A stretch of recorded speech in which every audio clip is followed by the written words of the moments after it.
Buenos días, hermanos. Es un placer tenerles con nosotros. Estamos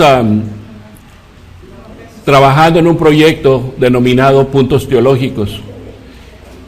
Y esta va a ser una continuación de nuestro primer punto teológico que hablamos ayer. Y esto va a ser como continuación a los puntos teológicos relacionados a la iglesia. La iglesia. ¿Por qué es este proyecto? ¿Para qué es este proyecto? Este proyecto está diseñado para que la gente, en todas partes, sin importar su denominación religiosa, si tienen religión o no tienen religión, puedan escuchar lo que la Biblia dice, puedan saber lo que la Biblia dice, a todos los puntos teológicos que la Biblia enseña.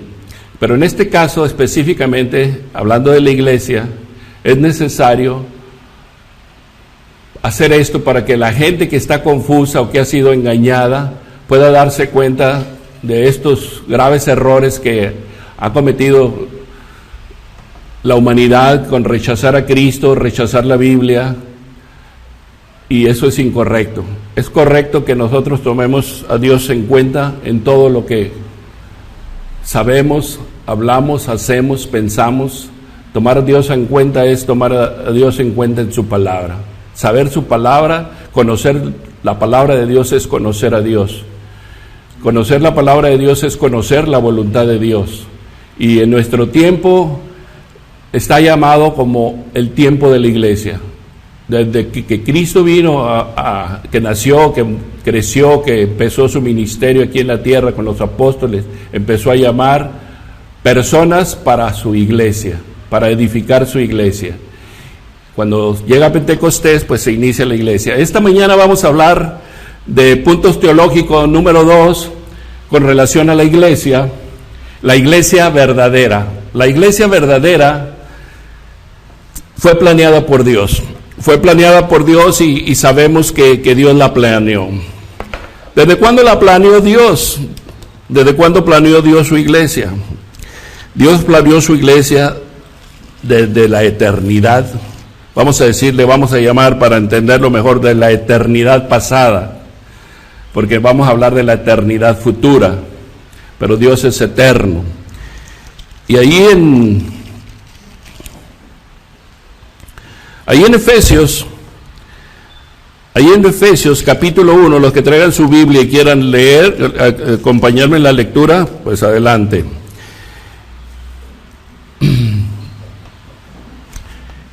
El capítulo 1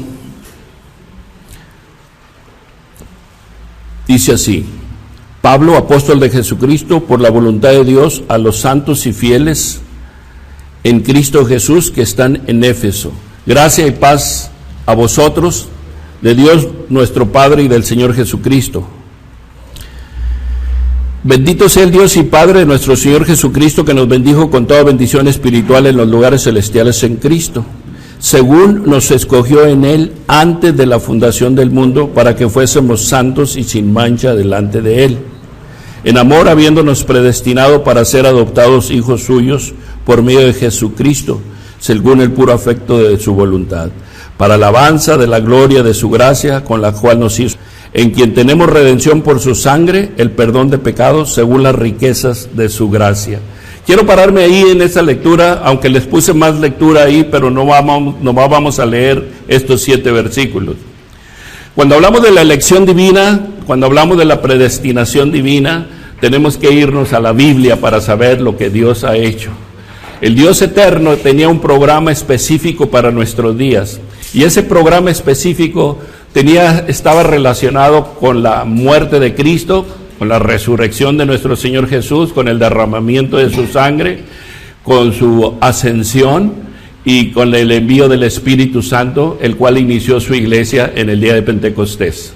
Es muy importante que todos los cristianos que verdaderamente hemos creído en Cristo como nuestro Señor y nuestro Salvador, entendamos esto. La iglesia no es como normalmente se dice, nada más una institución humana. No, la iglesia verdadera es una institución divina. Es una institución divina que Dios la instituyó, Dios la planeó y Dios la está edificando, como lo mencionábamos en el primer punto teológico. La está edificando por la obra del Espíritu Santo, basado en la muerte del Señor Jesucristo, la segunda persona de la deidad, en la voluntad conjunta del Dios Trino, de Dios Padre, Dios Hijo, Dios Espíritu Santo. Es importante entonces que consideremos estas citas bíblicas, planeada por Dios. La iglesia fue planeada por Dios, no fue planeada por el hombre, ni por los hombres, ni por ninguna denominación, ni por ninguna iglesia. Las iglesias verdaderas y todas las iglesias verdaderas tenemos que someternos a la palabra de Dios. Y debemos de someternos a la palabra de Dios. Y cuando nosotros identificamos a alguien equivocado o en error, o como decía el hermano Gabriel, las herejías, los herejes, la palabra herejía es error, y los errores doctrinales son los que están envueltos en las falsas iglesias. ¿Por qué las falsas iglesias? Las falsas iglesias es importante que la entendamos porque para ellos niegan a la deidad de Cristo.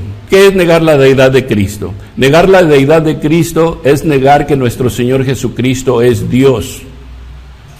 Y nuestro Señor Jesucristo es Dios. La Biblia lo enseña muy claramente en muchos pasajes bíblicos, casi en toda la Biblia, pero lo más importante es que entendamos, si usted entiende al Dios Trino, va a entender que Dios como Padre es Dios, y que Dios, el Hijo, es Dios, Dios Espíritu Santo, lo va a entender, porque de otra manera no lo entendería. Y muchos errores se han levantado en la actualidad con relación a las falsedades que el príncipe de este mundo, Satanás, ha engañado a la gente a través de los falsos evangelios, a través de falsas doctrinas, y ha esclavizado a mucha gente a estar esclavas a las falsas religiones. Satanás y los demonios, como ya lo hemos especificado anteriormente, son los causantes de que mucha gente esté engañada y vaya por caminos equivocados. El siguiente punto que vamos a hablar es que la iglesia está siendo formada por Dios. Ahí en los escritos me gustaría hablar del capítulo 2, desde el verso 1. Voy a leer desde el 1 hasta el 10.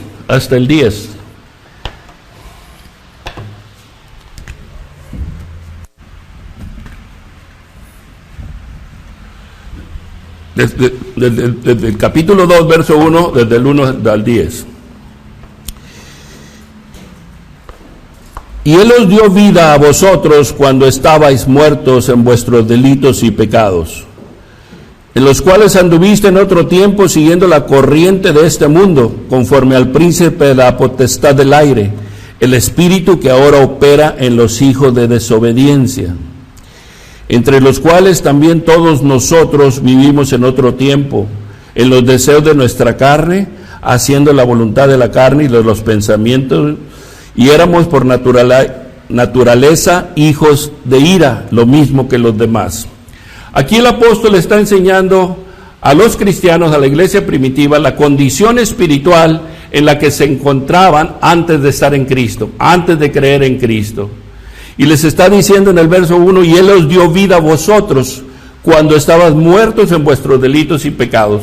Toda la gente cuando no tiene a Cristo está muerta en sus pecados, delitos y pecados, con relación al espíritu. Los espíritus, decimos que mucha gente, o digo más bien, me refiero a esta iglesia, digo que mucha gente puede estar viva, pero espiritualmente está muerta.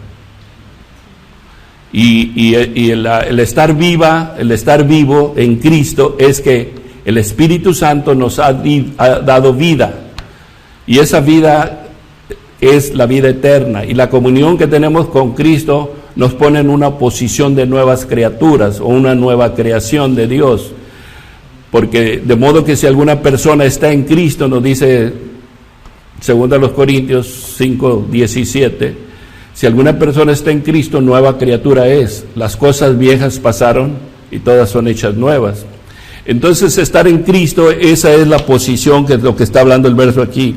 En el verso dice: en los cuales anduviste en otro tiempo, siguiendo la corriente de este mundo, conforme al príncipe de la potestad del aire, el espíritu que ahora opera en los hijos de desobediencia. Los hijos de desobediencia se refiere a todos los seres humanos que no han obedecido a Dios en creer solamente en Cristo para el perdón de sus pecados y la vida eterna. Y muchísima gente ha sido engañada para que no crean en Cristo. Y uno de los principales objetivos de estos mensajes, de estos puntos teológicos, es para el mundo entero, para que sepan que solamente en Cristo hay salvación y que fuera de Él no hay salvación. ¿Por qué? Porque solamente Él murió por nuestros pecados, solamente Él resucitó para darnos justificación, y solamente Él ascendió a los cielos, y solamente Él envió al Consolador. Y el Consolador es el Espíritu de Cristo que está en su iglesia, y por eso es muy importante que entendamos esto. Y aquí el apóstol incluye a todos los cristianos en una condición en que estuvimos antes, dice el verso 3, entre los cuales también todos nosotros vivimos en otro tiempo, en los deseos de nuestra carne, haciendo la voluntad de la carne y de los pensamientos, y éramos por naturaleza hijos de ira, lo mismo que de los demás. Aquí, cuando hablamos de la naturaleza del hombre sin Cristo está muerto en sus delitos y en sus pecados. Y el príncipe del aire, que es Satanás, controla las vidas de todas estas gentes.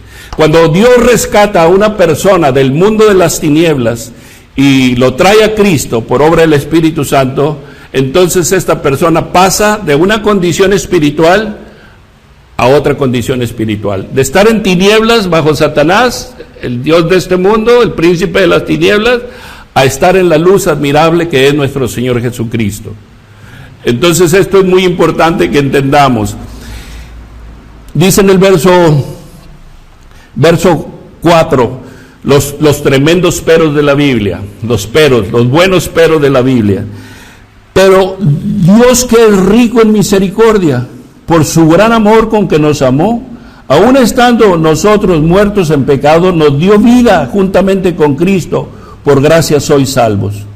Si uniéramos el verso 1 con el verso 5, diría de la siguiente manera, Efesios 2:1, y Él os dio vida a vosotros cuando estabais muertos en vuestros delitos y pecados. Aun estando nosotros muertos en pecados, nos dio vida juntamente con Cristo, por gracia sois salvos. El acto del Espíritu Santo al salvar a una persona de las tinieblas, del poder de Satanás, y ponerla en Cristo, ese es el acto de salvación. Ese es el acto de salvación obrado y generado por el Cristo resucitado a través del poder del Espíritu de Cristo, a través del poder del Espíritu de Dios, a través del poder del Espíritu Santo. Entonces, de ahí la diferencia de que estar en Cristo es una posición espiritual que el Espíritu Santo genera en el hombre o en la mujer que cree en Cristo como Señor y Salvador. Amén. Dice el verso 6, y juntamente con Él nos resucitó, y asimismo nos hizo sentar en los lugares celestiales con Cristo Jesús, para mostrar en los siglos venideros las abundantes riquezas de su gracia en su bondad para con nosotros en Cristo Jesús. Porque por gracia sois salvos por medio de la fe, y esto no de vosotros, pues es don de Dios. No por obras, para que nadie se gloríe, porque somos hechura suya, creados en Cristo Jesús, para buenas obras, las cuales Dios preparó de antemano para que nosotros anduviésemos en ellas. Entonces aquí ya habla de la conducta cristiana cuando ya se es salvo. Pero lo más importante es que entendamos no nada más nuestro caminar en Cristo, que es muy importante, pero nuestra posición en Cristo, porque son dos cosas diferentes.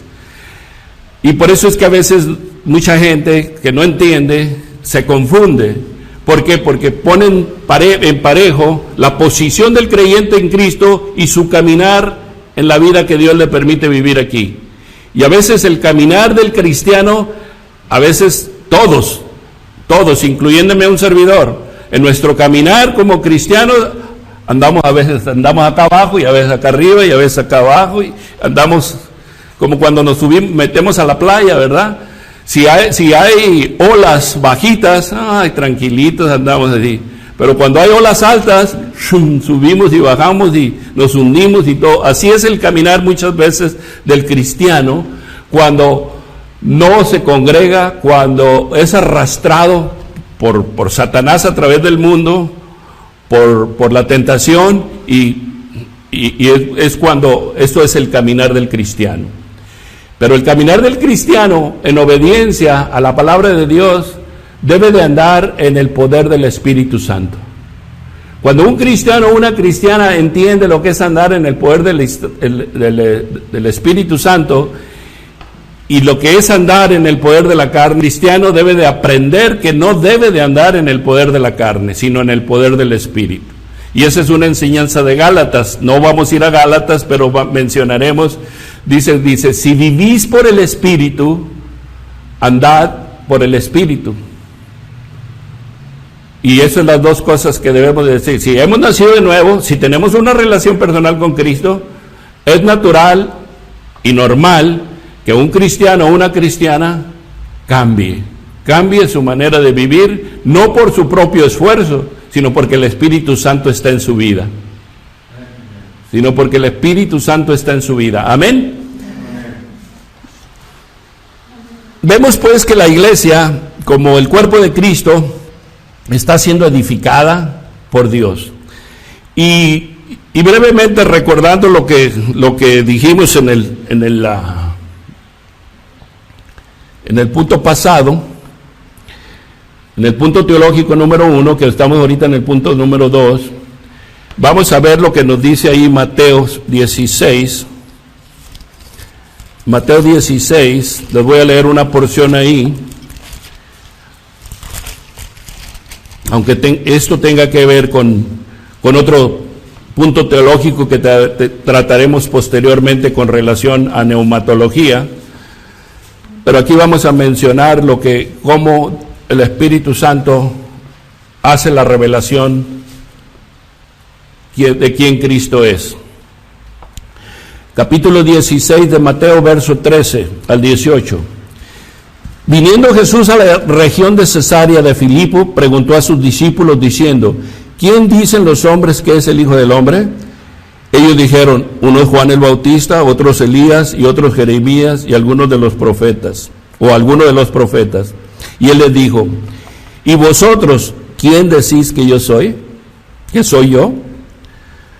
Respondiendo Simón Pedro dijo, tú eres el Cristo, el Hijo del Dios viviente.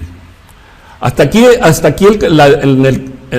ahorita leo otra parte, otros 2 versículos, pero aquí es como si yo les preguntara a ustedes.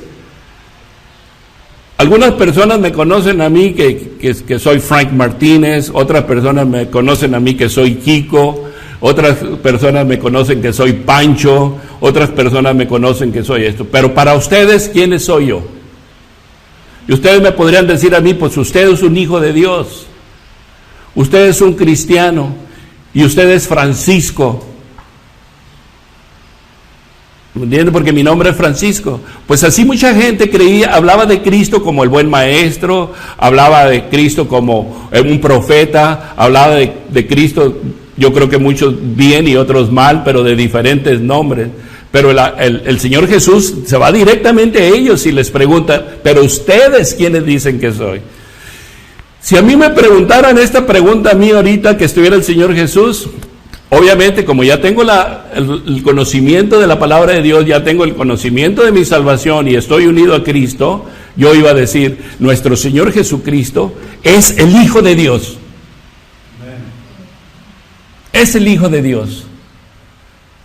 Podría añadirle ya ahorita mucho más con el conocimiento que tengo, pero hasta este momento esa pregunta fue la pregunta. Yo pudiera añadir y decir, nuestro Señor Jesucristo es el camino, la verdad y la vida, y fuera de Él no hay salvación. Yo podría decir, el Señor Jesucristo es la segunda persona de la deidad, es Dios Hijo. Yo pudiera decir, nuestro Señor Jesucristo es el alfa y el omega, es el principio y el fin. El fin en cuanto a relación a la humanidad, pero Él es eterno. Él es eterno. Amén. Y muchísimas cosas. Siguiendo con el verso 17, dice, entonces le respondió Jesús, bienaventurado eres, Simón, hijo de Jonás, porque no te lo reveló carne ni sangre, sino mi Padre que está en los cielos. Y yo también te digo que tú eres Pedro, y sobre esta roca edificaré mi iglesia, y las puertas del Hades no prevalecerán contra ella. Aquí podría yo llamarle a esta porción la roca. La roca es el Señor Jesús, pero para no entrar en muchas polémicas, le cambiaría yo a la roca por revelación. Aquí si le hubieran puesto de esta manera, fíjense, si le hubieran puesto los traductores, a esta Reina Valera diría de esta manera. Entonces le respondió Jesús, el 17, bienaventurado eres, Simón, hijo de Jonás, porque no te lo reveló. Aquí la palabra reveló, yo la pondría aquí, la pondría aquí donde le dice Pedro. Dice, yo también te digo que tú eres Pedro, y sobre esta revelación, cambiaré la palabra roca por revelación, y sobre la revelación que mi Padre te dio de quién soy yo, sobre esa revelación voy a edificar mi iglesia. Porque el Espíritu Santo, hermanos, es el único que nos revela quién verdaderamente es el Señor Jesús. Y cuando una persona cree que nuestro Señor Jesucristo, el Hijo de Dios, fue a la cruz del Calvario y murió por sus pecados, que Dios lo resucitó de los muertos, y cree de todo corazón, lo va a confesar con su boca más tarde, como lo hacemos nosotros los que ya creímos en Cristo. Porque el Espíritu Santo está obrando en el corazón de esa persona, va a entender que realmente nuestro Señor Jesucristo es el Hijo de Dios. Y que ese Hijo de Dios, la segunda persona de la deidad, vino a morir por él o por ella, para que ella o él tuviera perdón de pecados delante del Padre. Y para que ser justificados delante de Dios. De ahí la importancia de la deidad de nuestro Señor Jesucristo. De ahí la importancia del verdadero Dios y verdadero hombre. Nuestro Señor Jesucristo es las dos cosas. La persona teantrópica que quiere decir verdadero Dios y verdadero hombre. Eso quiere decir la palabra esa, teantrópica. Dios y hombre. Porque muchas veces, muchas personas entienden la humanidad de Cristo y exaltan la humanidad de Cristo y hablan de la humanidad de Cristo. Pero muchas personas no aceptan la divinidad de Cristo. No aceptan la deidad de nuestro Señor Jesucristo. Entonces, si nos vamos a ir a la Biblia, nos vamos a ir a lo que Dios dice, no lo que los hombres dicen. Y precisamente por eso se tratan los puntos teológicos, porque estamos hablando con relación a la iglesia. El último punto, rescatada por Dios. Yo creo que este es uno de los puntos que más hemos hablado, o que de los que más hablamos como cristianos, con relación a la iglesia. ¿Por qué? Porque ya quisiéramos irnos. Ya quisiéramos que Cristo viniera por su iglesia. Y ¿saben una cosa? Eso está muy cerca. Vamos a ir, alguien que me lea la cita bíblica que están ahí. Vamos a empezar con la de Corintios 15. ¿La encontramos? 15, 51 al 58. Cuando menos sígame con la vista.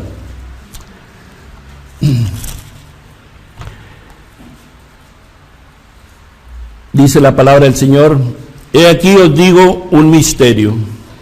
No todos dormiremos, pero todos seremos transformados.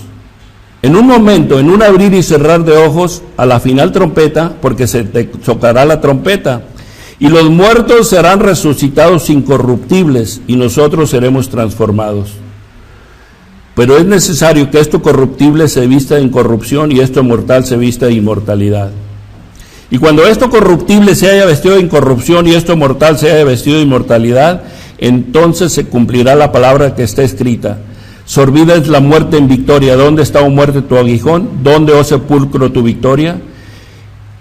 Ya que el aguijón de la muerte es el pecado, y el poder del pecado la ley. Mas gracias sean dadas a Dios, que nos da la victoria por medio de nuestro Señor Jesucristo.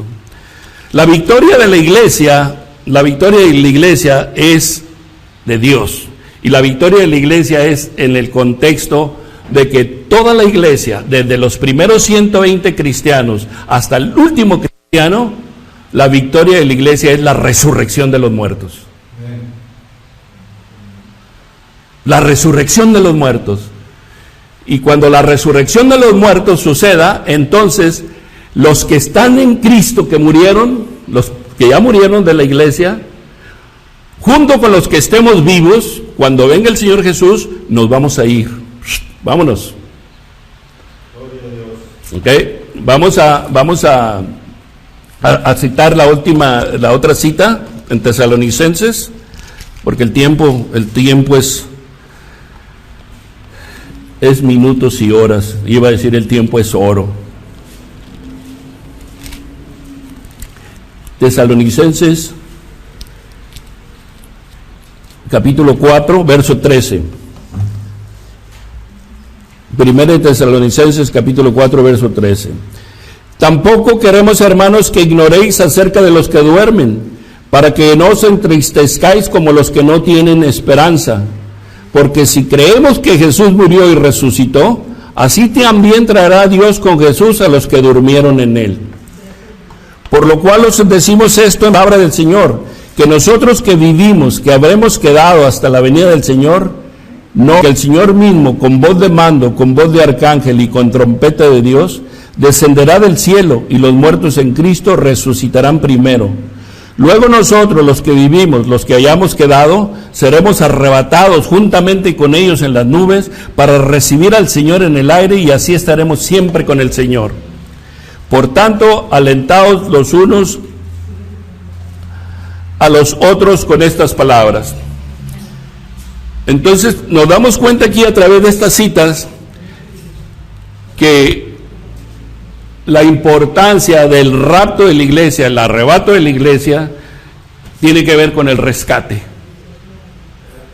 El primer rescate que Dios hace con el creyente es cuando lo rescata del mundo de Satanás, del mundo de las tinieblas, y lo introduce a Cristo. Eso se le llama el bautismo por el Espíritu Santo. ¿Ok? En el contexto bíblico, correcto.